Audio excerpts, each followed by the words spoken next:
You're listening to Three Kitchens Podcast, hosted by Erin Walker and Heather Dyer. Tune in weekly to get inspired and make good food.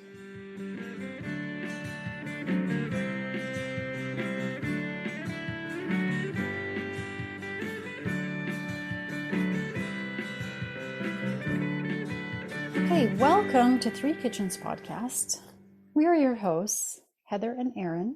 Hi, Erin. Hello, Heather. How are you today? Hey, I'm doing okay. How are you? I'm good. Our guest today is a friend of mine, Karen Pottruff. She and I grew up together. So I've known her a long time. She's an avid outdoors person. She came to it as an adult. Her whole life, she wasn't out in nature doing camping and hiking and all this kind of stuff. Right, yeah. She told us that she had gone away to university in Ontario, and then a few years later, maybe even 10 years later, she came back to Alberta and decided, well, I'm so close to the mountains and all these things, I'm going to get out and do some stuff. And she's one of those people who doesn't just go small. She definitely gets out there. Sometimes you don't realize what you're missing when you grow up. Mm-hmm. And so going away and coming back, you get that refreshed perspective and you're like, oh, I want to do this stuff. And then you're like, oh, I really like this. I want to do more of this. Mm-hmm, exactly. And she's not just like a hiker, backpacker, camper. She is an Ironman triathlete. She has done triathlons in places like Dubai, in the desert, in the extreme heat. Wow. Like she's a little bit nuts. Nuts in the best way,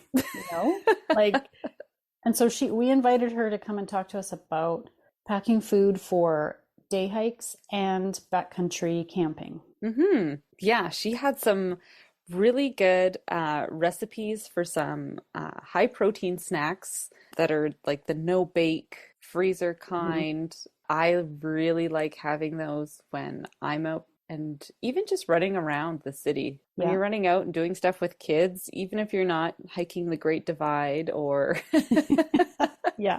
out for 30 days at a stretch in the wilderness, you still need that energy to kind of get through. And the kids are running, and it's great to have these little quick, high energy snacks that'll kind of push you through the day. Mm-hmm. We hope everybody gets a little something out of it, even if it's just for putting your pack on for a day hike. Hopefully you get some ideas from what Karen has to say.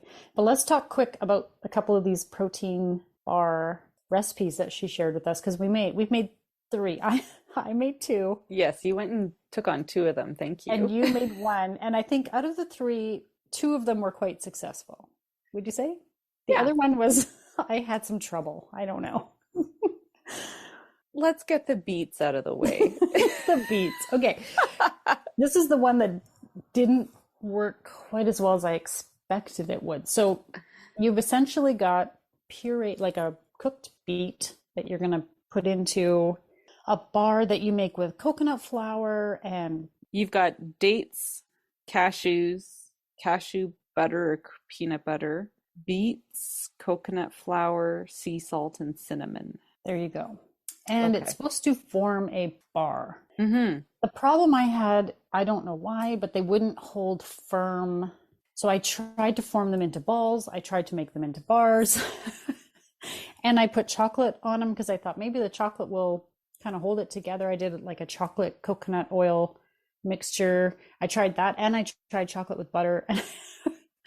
Either way, I did like the flavor because I love beets. I thought the flavor was really good. We'll still share it. We'll put it on social media. We'll link to where you can find the recipe, and you all can go and try it. If you love the taste of beets, if you don't, this is not one of those things where the taste of the beet is hidden.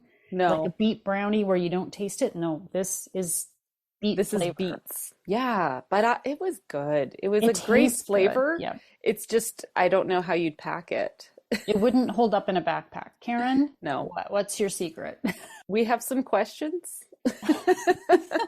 Okay, number 2. I made a Chia Chocolate Energy Bar. It was walnuts that were ground up into a fine crumb. Then you add dates and you whiz it up in your food processor until it's nice, thick paste. And then I just took that out of my food processor because it's a little guy, and it wouldn't fit all the ingredients in. The recipe did say you should do it all in there, but I just put it into a bowl and mixed by hand the rest of the ingredients in, which were oats, chia seeds, chocolate chips, coconut, cocoa powder, vanilla, and salt. And you just press it into a parchment lined little dish, put it in your freezer for half an hour, take it out, slice, dice, and enjoy. Those ones were very good. And they were bars. They held held the shape. Yeah. And they're tasty. My kids were having them for breakfast this morning. Oh, nice. That was what they were eating with their yogurt. Yeah. So I would definitely make those. So there you go. I think those bars would probably travel well in a little bag. Yeah, those were really tasty. And then the third option is a quinoa bar. And Karen said that these taste like an Eat More bar, which I didn't really pay attention to until I went to make them. And then I read that and I was like, ew, who likes Eat More? Eat More's like probably got to be my least favorite chocolate bar. But I think these actually were quite good. It was cooked quinoa, dates, almonds, peanut butter, chocolate chips, and honey. Mm-hmm. It was easy. Pretty easy. It's all going together. Again, you're doing kind of making a little date nut ball.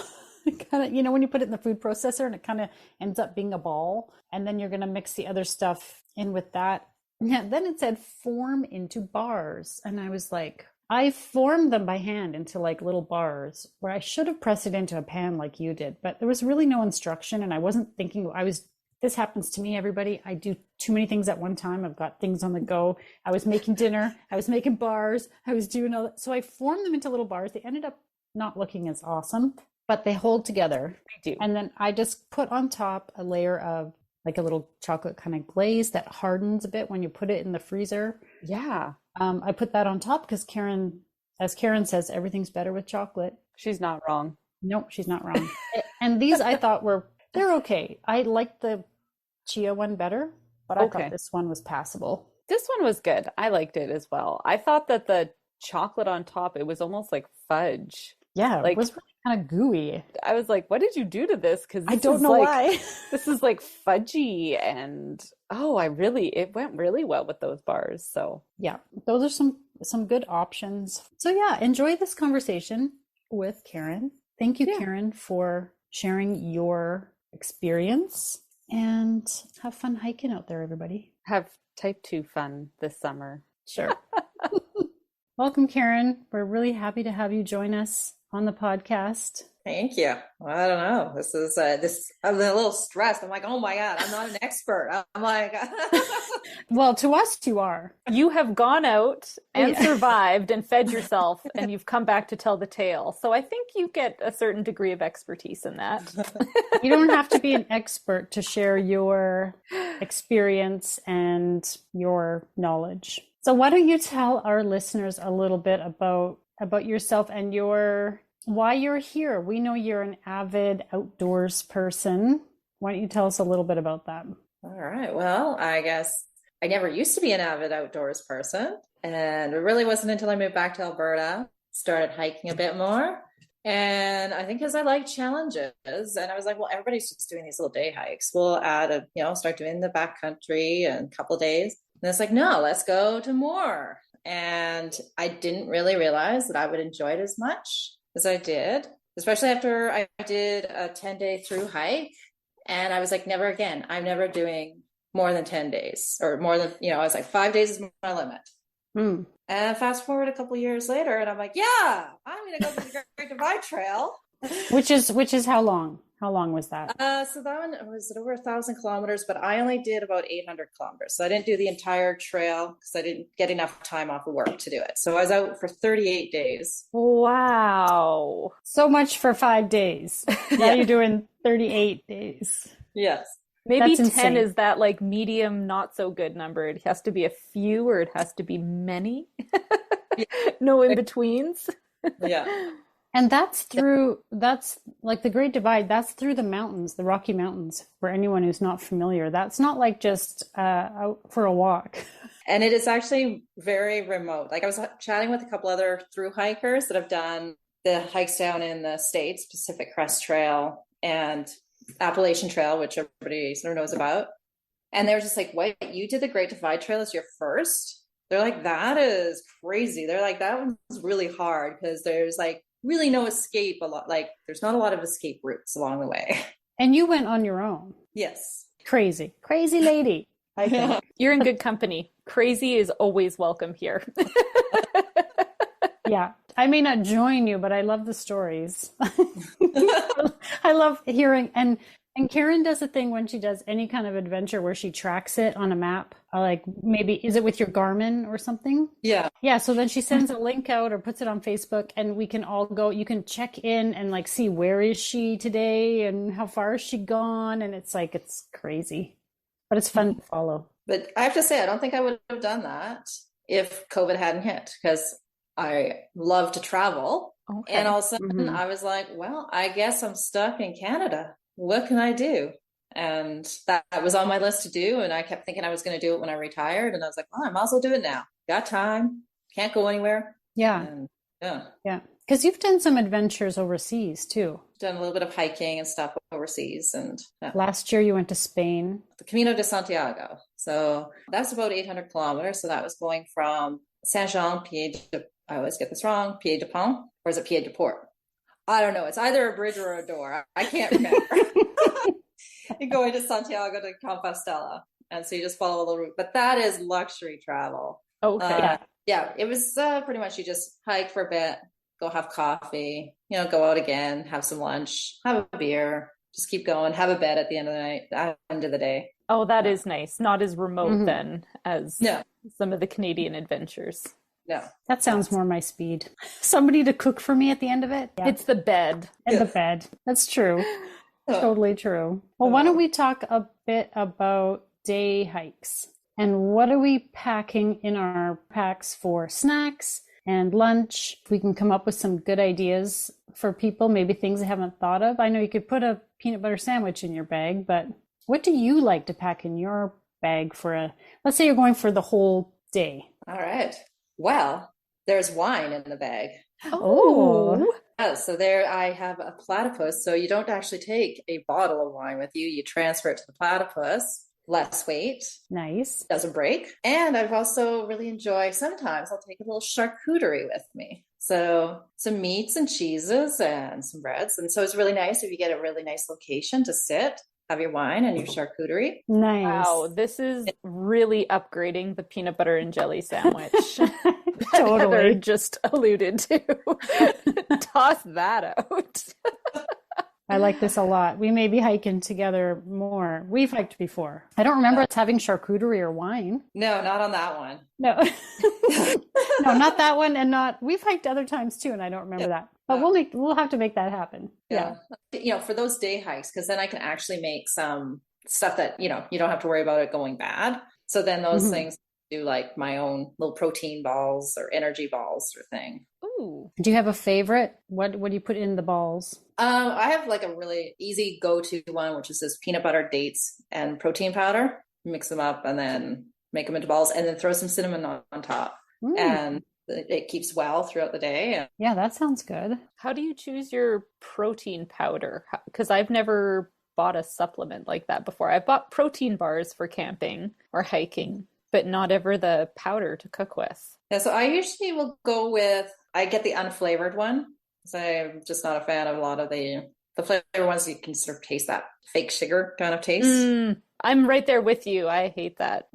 Yeah, so I have like an unflavored, just whey protein, and then it can go in absolutely anything.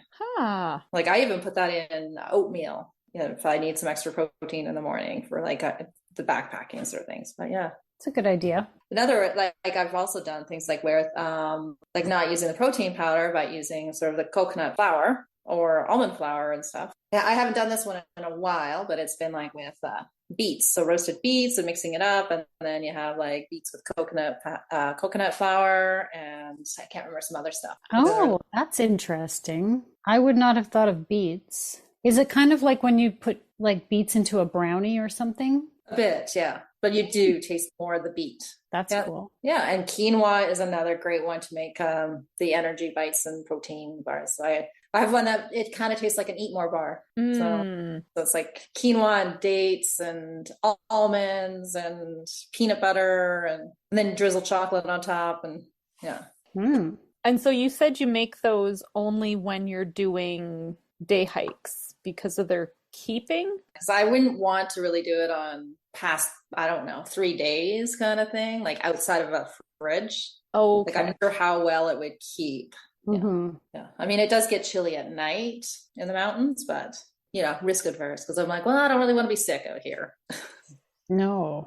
Oh my gosh, no. No, I think that's important. And you also don't want to pack something that might get squished, depending on what else you've got in your pack. Have you found like the best way to pack for that day hike? Not too much. Like I try to just keep my food up on the top, and I've got little pockets for all of my, the protein bars or whatever I'll be taking on this, like the hip belt, or nuts and jelly beans. And so then those are easy to grab as you're hiking. So you don't actually have to stop and take your pack off. And Right. But yeah, it's hard because then once you start moving things, if you're taking off layers and putting layers on, and then the food just gets shoved around, and then you're like, well, okay. Yeah.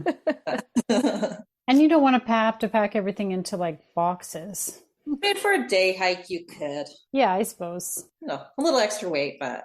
And then you got to fit the wine in there. That's right. Yeah.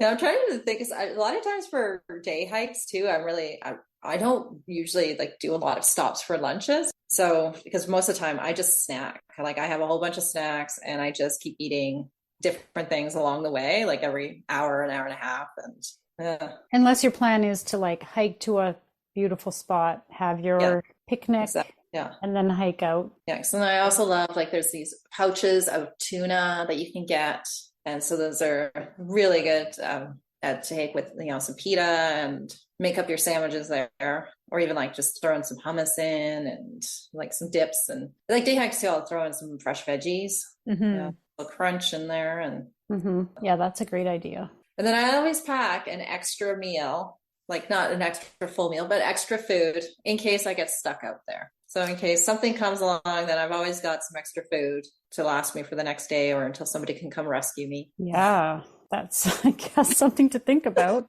Do you also pack all your water, or do you bring like a filtration device for day hiking? I'll take a filtration device with me just in case. Oh, okay. So I try to pack like enough water, what I'll need for the day. But then depending on what, if it's really hot or something, then may drink more, may drink less. So I just like to have it to be prepared. What's your preference, a filter or like tablets? Filter. I've done tablets and it leaves kind of a taste, but I will use tablets if the water looks really sketchy after I've filtered it. Mm-hmm. Oh, that's a good tip. Yeah. So one of the adventures that Karen and I did, it may have been when you were still living in Ottawa, and I came out and we went portaging with a big group of people. We had, I think, 3 canoes, maybe, in Ontario. Was it Algonquin where we went? Yeah. And we did, 2 nights or something. Yeah. So we had to portage. I think we did like one lake and then portage and then another lake and then camped, something like that. And we used the purification tablets, I remember, on that trip, because it's the first time that I had ever use them, and I thought it did make the water taste kind of bad. I remember thinking like, well, okay, if you say it's safe, I'll trust you, Karen, but it doesn't taste good. She needs me to carry this canoe, so she's not going to hurt me in this process. She's not out to kill us all. Yeah. Chlorine, it's iodine. chemical. Yeah. Yeah. As well as water, I take electrolytes. Yeah. So like you add it to water, or is it a separate thing? Add it to water. I mean, more so if it's a hotter day, but it also, like, it depends on the hike too. Like if it's a very like full day, I usually like to have at least one electrolyte drink with me, just to replenish all the salts that are leaving me as I sweat going up the mountains. Mm-hmm. Yeah, that's smart. Yeah, day hiking is really easy. You just go grab whatever you want. It gets more complicated when you have to account for the number of days and the amount of food and how heavy those things are. So we'll see what you say about that when we come back. Hey, Erin, let's take a quick break to tell the listener all about our website. I really love that if you want to hear our story about these recipes, you can tune into us. But when you want to make them, they're just a click away. No scrolling. Just get right to it. Exactly. Usually at the end of a recipe, we give you a few ways to zhuzh it up. Either a way to serve it, a way to modify it, tips for how we like to eat it, and of course, all of our episodes, including the speakeasy bonus episodes and the drink recipes, that's all on there. So visit us over at threekitchenspodcast.com. Tell us about some of these longer, bigger adventures that you've done. Yeah, the bigger hikes, like I didn't really learn until before Great Divide Trail. Like before I did the Sunshine Coast Trail, which was a 10-day one. And I sort of thought, oh, okay, I'll just double this and I'll put this and add, so I just put all this food together and I was like, that sounds good. And we pretty much starved. We were so hungry. Oh my God. So after that, I was like, oh yeah, if I'm doing a big trip like this, I ended up with an Excel spreadsheet. And I was like, I need to have, at least 3,000 calories a day to get myself going. I was looking at all of the dehydration packages, all the protein bars and everything to see how many calories would be in each thing and how much I would need for each day. So that was quite a bit of work planning and trying to figure out. Like my whole kitchen table was just covered with all the food. So with the Great Divide Trail, there were certain points where you had access to replenish, or you had people meet you and bring supplies, didn't you? Weren't there a few points in there? Yeah. So you didn't have to go 38 days or whatever straight with no other refilling of your pack. No, I was doing 10 days, and quite a few people that I met along the way, they did more resupplies along like 5 days or something. And I was just like, I'm too lazy to actually try to think about sending packages to that many places. I'm like, 10 days? Okay. I've carried 10 days of food before. I can do this. And so that's how I I would package up and everything like to send off and or give to my friend to bring me so that I could replenish and stuff and get going. So were you doing like dehydrated prepackaged meals that you then add water to? Do you like those? Yeah. And then with that trip, because mainly I used to just do all the buying, the dehydrated ones, but I was like, okay, this is going to get expensive if I've got to have this many meals. So I had a friend who lent me her dehydrator, and I attempted to dehydrate some food, and some were a success, some a fail. Oh, okay. Tell us an example of each. What was a really good one that worked out for you? Really super easy is like black beans mixed with salsa, puree it up into a food processor, throw it in the dehydrator. And then when you rehydrate it, like you just put the water in, rehydrate it, throw in some cheese. And it's a really good little black bean salsa soup kind of thing. Oh, okay. That's a great idea. I was wondering what it was going to make when you pureed it. Well, I'm like, what's it going to be? Okay, cool. Yeah, I like that. That is really good. Yeah, super simple. And the fail, and it was the most time-consuming one of all the dehydrating ones, was the smoothies. So I was like, I went online and I'm like, okay, I can do these smoothies. And so I mixed up all these different batches and I threw them in, and it took forever to dehydrate. So I finally got it dry and I was like, okay, and now I have to grind it up. So I was like, okay, I've got a coffee grinder. We'll throw it in there, and it took forever to grind. Yeah. I didn't test it out before. I was like, no, it's going to work. So I'm out on the trail. And I'm like, yes, I'm going to have my smoothie this morning. And it was chunky and it would not mix with the water. Oh. It would not dissolve. And it was just like, I'm like, oh, no. And you have to eat it. It's not like you're like, well, I'll get something. I'll order a different meal. Oh no. Luckily, that first portion of the trail, I was in a heat wave and I wasn't super hungry. So I wasn't eating all my food, which probably it wasn't the best because I didn't have a lot of energy, but I just couldn't eat a lot of food. Mm-hmm. So I had those smoothies kept going to the bottom of the pack, but I carried them the whole way, like whatever I had. And then I left them in my resupply box that I was not going to be eating. Right. Erin and I, so our families and another friend's family a few years ago did a hike. It was like a day hike in. We camped for 2 or 3 nights. I can't remember. And we did some day hikes, and then we hiked back out. For that little backpacking trip, I dehydrated chili. So I made turkey chili, and I tried to keep it fairly dry. Like in terms of, I didn't make it too liquidy. And then I put it in my dehydrator, like on the trays, and it took forever to dehydrate. And then I vacuum packed it and put it in the freezer. And it was great because it was really light. And then we just put it in a pot with water and like rehydrated it and heated it up. And it worked out really great. Dehydrating a dish like that sounds really odd. Just like dehydrating a smoothie sounds really weird too, right? But you can dehydrate almost anything if you give it enough time. Oh yeah. Like I know a lot of people are just like, well, make cooking for yourself, make a large batch of things and then just dehydrate what you're not going to eat. And I was like, oh, okay. It was weird because I dehydrated pasta. And so I cooked the pasta and then did all the stuff. And then I dehydrated and I'm like, well, now it's just back to the pasta. Like, I was like, I don't understand. It sounds redundant. Yes, then it just rehydrates faster than you would. Yeah, I can see that. I can see that. It makes sense. Or you could just bring pasta and cook it. Yes. Although I don't put anything in the pot. I just boil water and add it into a bag. So I don't have dishes. Right. Yeah. No, I am the type of person that does not wash things. I lick my spoon and it's like, all right, good for tomorrow morning. Nice. That's the way most camping dishes should be. Flavor, extra flavor. It's a seasoned spoon. It's been well seasoned. Do you dry fruit? Have you ever made like fruit leather or anything like? I haven't done the fruit leather, but I have done apples. So one of my friends, he had an apple tree and then he's like, hey, I've got a bunch of apples. Would you like some? And I'm like, sure. Well, he brought me a giant laundry basket of apples to dehydrate. I don't know how long I was dehydrating apples for days. Still have these dehydrated apples like 2 years later. I'm just like going through them.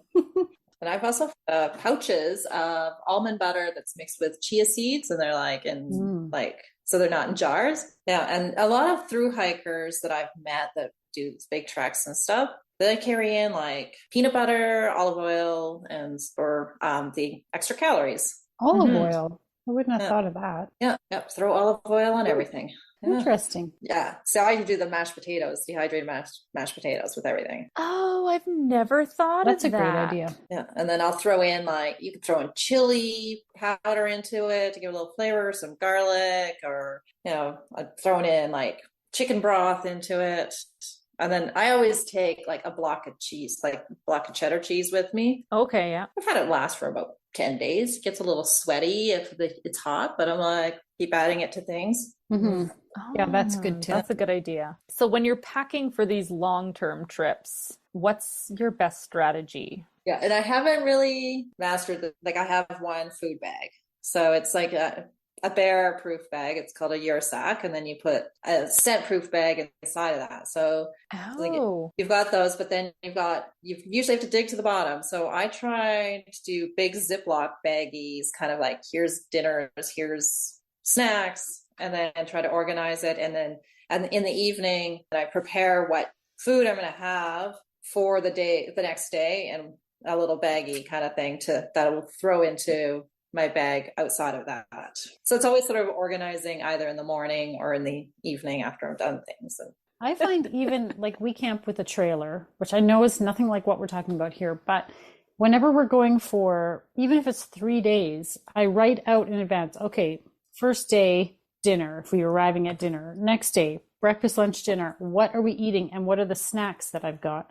And then even in something as spacious and as a trailer, I plan it all out, which I don't do at home. I'm not a meal planner, but I planned all out so that I know exactly and I haven't forgotten anything. I feel like if you're not kind of thinking ahead and planning it out, then you're just going to find yourself, it's going to be a big mess. Yeah.